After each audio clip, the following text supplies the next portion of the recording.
नमस्कार दोस्तों, आप सभी का इस चैनल में बहुत-बहुत स्वागत है। आज की वीडियो में हम बात करने वाले हैं इकाई 6 के बारे में। अब तक मैंने आपको इकाई 1, इकाई 2, इकाई 3, इकाई 4, इकाई 5 तक वीडियो बना चुका हूं। आप वीडियो को प्लेलिस्ट में जाकर के देख सकते हैं। इकाई 6 का वीडियो है, ये बहुत ही इंपॉर्टेंट वीडियो है। मैं पूरा प्रयास करूंगा कि इकाई 6 का आपको एक ही वीडियो में दे दूँ, इसलिए वीडियो लास्ट तक ज़रूर देखें। इकाई 6 में है स्वास्थ्य का अर्थ एवं सार्थकता।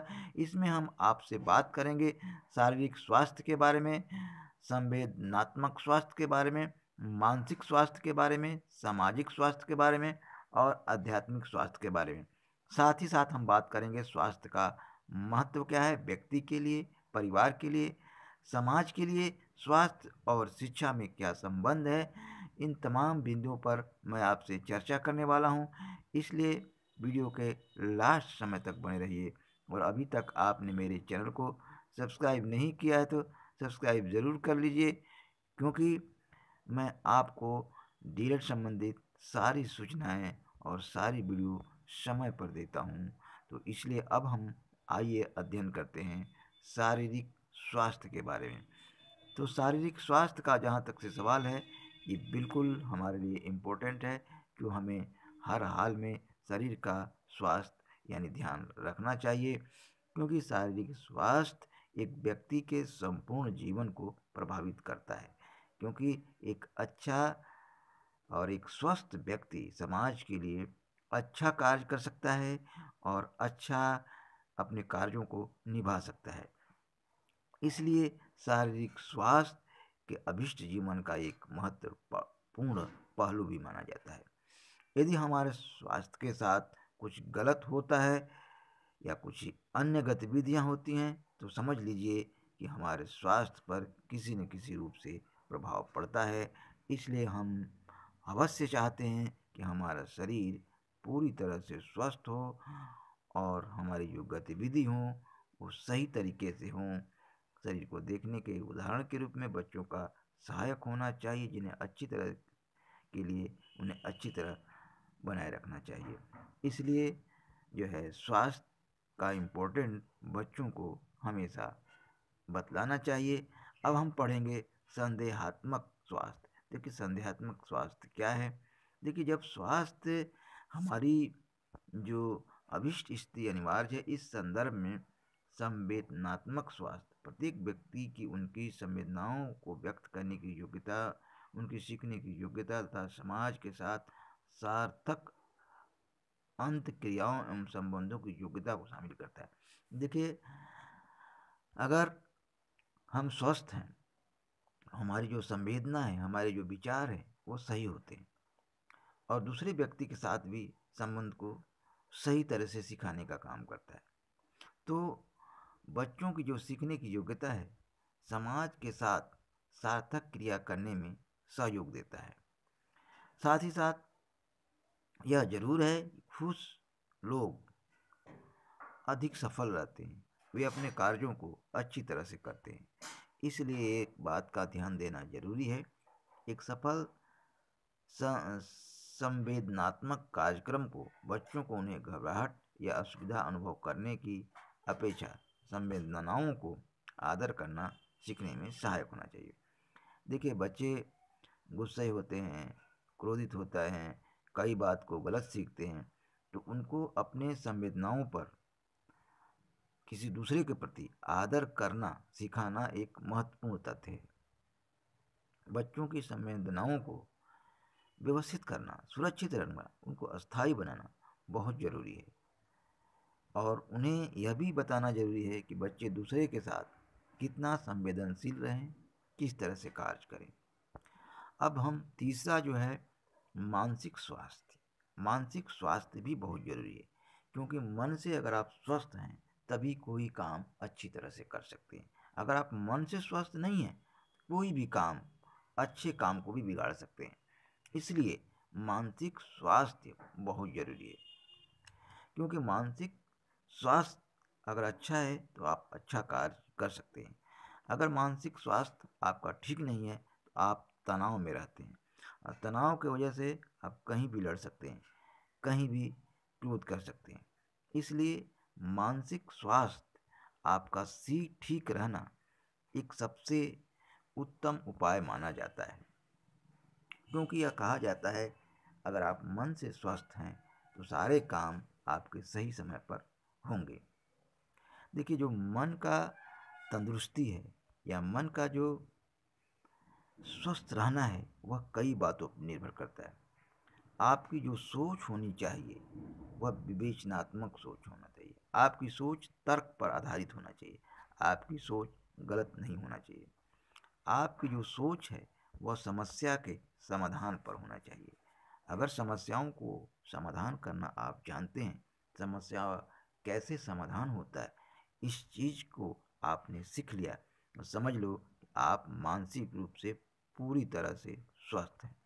सृजनात्मकता, समस्याएं आती हैं, समस्याएं जाती हैं, लेकिन अगर आपके अंदर सृजनात्मक गुण है, किसी चीज़ जो भी चीज़ आपके सामने आती है उसको प्लस पॉइंट के रूप में कारगर करते हैं, उसमें नयापन लाते हैं, तो आप मानसिक रूप से पूरी तरह से स्वस्थ माने जाएंगे। और साथ ही साथ जो एक और चीज़ है, शिक्षा और अधिगम का लक्ष्य। अगर आप या एक बच्चे के अंदर शिक्षा के प्रति लक्ष्य है, उसका अधिगम यानी सीखने के प्रति उसके अंदर लालसा है, तो आप समझिए कि गलत भावनाएं उसके पास नहीं आएगी, वह मन से पूरी तरह से स्वस्थ रहेगा।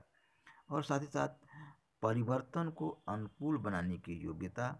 अगर कोई चीज़ उसके सामने गलत चीज़ें आ गई हैं तो उनको भी सही रास्ते पर ले जाना मानसिक स्वास्थ्य का परिचायक माना जाता है। अगर आपके पास संसाधन की कमी है और आप संसाधन की वजह से चिंतित हैं और आप अपने प्रयास के माध्यम से उन संसाधनों को प्राप्त करते हैं, तो यह माना जाएगा कि आप मानसिक रूप से स्वस्थ हैं। मानसिक स्थितियों और योग्यताएं या चुनौतियां। देखिए, चुनौतियां मन के सामने बहुत होती हैं, हमारे सामने बहुत होती हैं। बस हमें ज़रूरी है कि हमारा लगाव कैसा है, हम अपने को जांचें, हम अपने को पहचानें, अपने को सुधारने का प्रयास करें। हम मानसिक रूप से पूरी तरह से स्वस्थ हम अपने आप को पाएंगे। सामाजिक स्वास्थ्य। देखिए, समाज के अंदर भी आप स्वस्थ रहें। अगर आपके विचार, आपके कार्य करने की शैली, आपका ईमानदारी समाज के प्रति है, तो आप समझिए कि एक तरह से आप सामाजिक रूप से स्वस्थ हैं। यह ज्ञान आपको बच्चों में भी डालना है कि बच्चों के अंदर मित्र हैं, बच्चों के साथ खेल है, तो उनके अंदर एक अच्छी सोच, अच्छी चिंतन को प्रोत्साहन एक शिक्षक को देना चाहिए। इससे वे बच्चे सामाजिक रूप से स्वस्थ होते हैं। साथ ही साथ बच्चों को का जो संगठन है, उनके सामाजिक जो नेटवर्क हैं, उनमें हमेशा प्लस पॉइंट शिक्षक को भरना चाहिए। और ये भी ध्यान रखिए कि बच्चे की सुरक्षा का स्तर क्या है, उसकी आवासीय स्थिति क्या है। इन सब चीज़ों का बहुत बड़ा योगदान होता है समाज में स्वस्थ रहने का। क्योंकि अगर मान लीजिए एक बच्चा गरीब परिवार से है, तो उसको आप ऊंचा उठाने का संदेश देना चाहिए, उनको आगे बढ़ने का संदेश देना चाहिए। और उसे ये भी ध्यान रखना है और बताना है कि वो अपने समुदाय के साथ अच्छा क्रिया करे, अपने समुदाय के साथ अच्छा उठक बैठक करे, तभी वह सामाजिक रूप से स्वस्थ रह सकता है। विविधता को आपकी स्वीकृति हो, विविधता को आपकी स्वीकृति होनी चाहिए। और लिंग या लैंगिक रूप से किसी तरह का भेदभाव बच्चों में न कायम हो, इसका हमेशा ध्यान रखना चाहिए। क्योंकि बच्चों को इस संबंध में जागरूक आप करेंगे तो बच्चा समाज में पूरी तरह से जागरूक रहेगा और उसका परिणाम भी उसके समक्ष अच्छा आएगा। इसलिए बच्चों को हमेशा समाज के रूप में स्वस्थ रखने का प्रयास आपको करना चाहिए। इन सब चीज़ों के बाद एक आध्यात्मिक स्वास्थ्य आता है, क्योंकि यही व्यक्ति को शांति प्रदान करता है। आत्मीयता प्रदान करता है और बच्चों के अंदर सत्यता आती है। तो बच्चों को समझाते वक्त, उनको बताते वक्त आध्यात्मिक स्वास्थ्य के प्रति भी उन्हें हमेशा जागृत करते रहना चाहिए। क्योंकि बच्चा अगर आध्यात्मिक स्वास्थ्य सीखता है तो बहुत ही बेस्ट और बेहतर होगा। क्योंकि आध्यात्मिकता किसी भी तरह का हिंदूवाद, बौद्धवाद या मुस्लिमवाद नहीं लाता है, बल्कि वह बच्चों में सार्थकता लाता है, अच्छी चीज़ों को ढूंढता है, हर धर्म को बराबर समझने की प्रेरणा देता है और वह ईश्वर के प्रति एक सच्चा विचार रखता है। इसलिए बच्चों में हमें आध्यात्मिक गुण को हमेशा देते रहना चाहिए, उन्हें बताते रहना चाहिए।